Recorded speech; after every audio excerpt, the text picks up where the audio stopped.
Today we will show you how to replace the weather cap on your Edge cycling computer. For this video we will use an Edge 840, but the process is similar for all Edge models. You will need your Phillips 00 screwdriver and a replacement weather cap kit, which includes a replacement weather cap, screw, and retainer. First, use the screwdriver to remove the existing screw under the weather cap. Next, remove the screw, retainer, and existing weather cap. Tip over the edge to release any broken off material inside from the original weather cap. Place the new retainer clip onto the new weather cap's rubber anchor. Then insert the screw.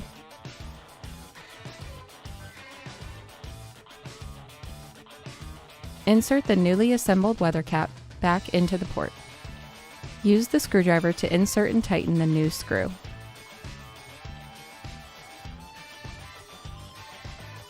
And that's it! You have now replaced the weather cap.